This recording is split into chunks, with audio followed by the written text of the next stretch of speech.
안녕하세요, 서한결입니다. 누구보다 빠르게 하루 먼저 알아보는 1월 4주차 위클리 업데이트 시작합니다.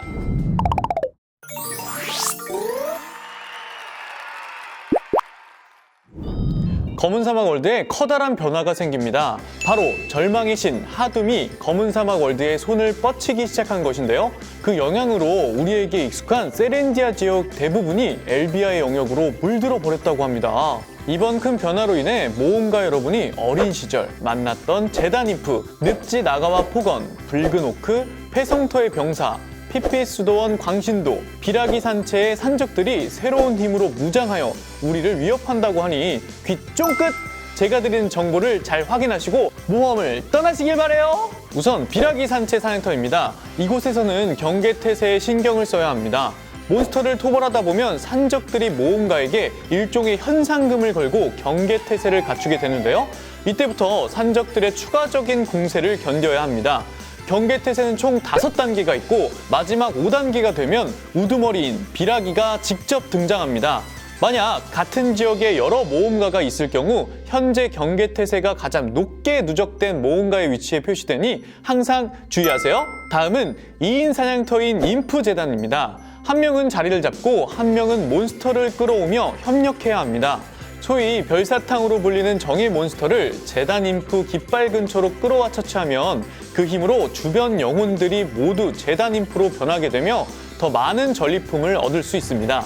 다만 재단 인프 깃발 근처에서 정의 몬스터를 처치할 때 일정 확률로 비겁한 배그가 돌발 출연할 수 있다는 점 주의하세요. 그리고 나가습지에서는 늪지 나가 부대장을 공격하면 그의 수하들이 사방에서 쏟아지며 모험가를 위협합니다. 또한 늪지 곳곳에 맹독식물이 있는데 이를 처치 시 주변 몬스터들의 방어력을 낮추고 모험가는 독 피해를 받기 때문에 맹독식물을 어떻게 활용할지 고민해야 합니다. 또한 나가의 적수인 포건이 습격해 들어와 모험가를 위협할 수도 있습니다. 반대로 포건 늪지에서는 나가들이 습격해 들어와 모험가들을 위협합니다. 그리고 이곳에서는 전투 중에 우두머리인 티티움이 출연한다고 하네요. 이번엔 3인 사냥터인 패성터입니다. 이곳에선 전투 중 알룬디의 비밀 지령서를 얻을 수 있는데요. 이 아이템을 패성터 입구에서 사용하면 총 15마리의 정예보좌관이 등장하며 이들 중 특정 5마리를 빠르게 처치해서 알룬디를 끌어내는 것이 목표가 됩니다. 다음은 오크캠프 사냥터입니다. 붉은 오크는 무척 강력해져 일반적인 공격으로는 큰 피해를 주기가 어렵다고 합니다. 대신 감옥에 갇혀있는 빛의 요정들을 이용해야 하는데요. 감옥을 부수고 그를 도와주면 요정이 그 주변에 빛의 영역을 만들어줍니다. 이 빛의 영역이 활성화된 곳에서는 붉은 오크가 쇠약해지는데요. 빛의 영역이 5개 이상 모이면 거대 빛의 폭류가 활성화되어 붉은 오크가 매우 약해진다고 해요. 그러니까 나만의 영역을 만들어서 붉은 오크를 상대하는 것이 포인트겠네요. 단 붉은 오크 마법사는 빛의 영역을 파괴하고 붉은 오크들의 공격력을 증가시키기 때문에 빠르게 처치해야 한다는 점 잊지 마세요. 마지막으로 피피 수도원입니다. 이곳에서는 전투 중 확률적으로 붉은 종을 얻을 수 있는데요. 붉은 종을 올리면 수도원을 지키기 위해 사방에서 적들이 쏟아져 나옵니다. 그리고 간혹 수도원에서는 어떤 의식이 진행되는데 이를 방해하는 데 성공할 경우 분노한 머스칸이 모험가를 위협합니다. 이야, 엘비아 영역이라는 말이 무색하지 않게 정말 많은 변화가 있네요. 오늘 제가 알려드린 꿀팁들 잘 활용해서 엘비아의 영역에 도전해 봅시다! 그리고 하나 더! 엘비아의 영역에서는 하둠에 저항하는 새 고대 정령 발타라, 오기에르, 나크의 힘을 이용해 적들을 무찌를 수 있는데요. 바로 이 정령들의 힘은 무기의 형태로 형상화돼 우리 모험가분들의 도전에 힘을 실어준다고 합니다. 엘비아의 영역에서 전투를 하다 보면 어린 발타라, 오기에르, 나크 중 하나가 여러분 앞에 나타나는데요. 이때 기운에 상호작용하면 그 정령의 힘이 실린 주무기나 각성 무기 중 하나를 선택해서 받을 수 있습니다. 10분! 이 무기는 딱 10분만 그 효력을 발휘하는데요. 정령의 힘이 실린 만큼 엘비아의 영역 몬스터들을 대상으로는 동검은별 무기 이상의 위력을 발휘한다고 합니다. 특히 각성 무기의 경우 착용했을 때 전용 기술도 사용할 수 있어 무기를 빠샤 휘두르면 우수수 쓰러지는 적들을 볼 수 있다고 하니 꼭 활용해 보시기 바랍니다. 참고로 정령의 무기는 강력하긴 하지만 발타라는 번개의 기운을 두른 몬스터에게, 나크는 물의 기운을 두른 몬스터에게, 그리고 오기에르는 불의 기운을 두른 몬스터에게 더 강력하다고 하니 참고하시길 바랍니다.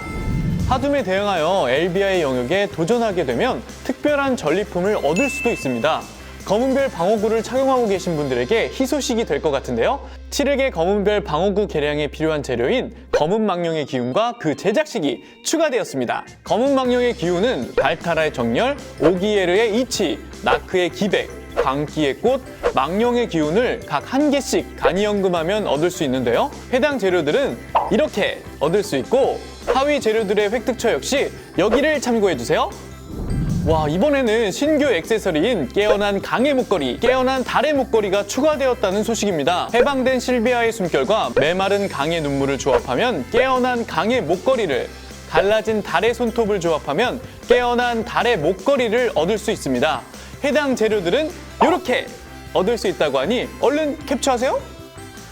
많은 분들이 기다리셨던 소식이죠. 윈터 시즌 졸업 의뢰가 추가되었습니다. 우선 벨리아 마을의 NPC 레일라에게 시즌 서버 수료 선택의 기로에서 의뢰를 수주해야 하는데요. 해당 의뢰를 완료한 후 푸가르에게 시즌 서버 수료 더 광활하고 더 거친 세상 속으로 의뢰를 수주합니다. 그리고 해당 의뢰 진행 중 명예로운 모험가의 증서 아이템을 사용하면 의뢰 및 졸업을 모두 완료할 수 있습니다. 그리고 졸업 의뢰 추가와 동시에 투발라 장비를 우두머리 장비로 교환하는 의뢰 또한 추가되었다고 하니 시즌 서버 졸업을 기다리셨던 많은 분들의 마음이 설레겠어요? 이야, 이번 주엔 정말 새로운 소식들이 많네요. 많은 분들이 유용하게 사용하고 계신 가문 가방, 이 가문 가방에 적재 가능한 무게 50LT를 증가시켜주는 신규 의뢰가 추가되었습니다. 샤카2의 선물 별들의 가방 의뢰를 완료한 모험가님은 샤카2 NPC 근처에 위치한 데루스 혹은 라오미에게서 데루스의 선물 혹은 라오미의 선물 샤카2의 전원 의뢰를 수주하여 해당 보상을 받을 수 있는 의뢰를 진행할 수 있습니다. 각 의뢰는 가문당 1회만 진행이 가능하며 두 의뢰의 완료 조건과 보상은 모두 동일하지만 의뢰를 모두 완료한 후 지급받는 칭호가 상이하다고 하네요. 잘 골라서 의뢰를 수주받아야겠어요. 여기서 끝이 아닙니다. 전승과 곽성 무관하게 총 6개의 기술을 기술 특화할 수 있도록 변경되었다는 소식까지! 이번 주 위클리 업데이트 즐겁게 보셨나요? 오늘 제가 전해드린 소식이 유익했다면 구독과 좋아요 부탁드릴게요. 그럼 모든 모험가분들이 꿀정보를 놓치지 않는 그날까지 검은 사막 위클리 업데이트 다음 주에도 계속됩니다. 안녕!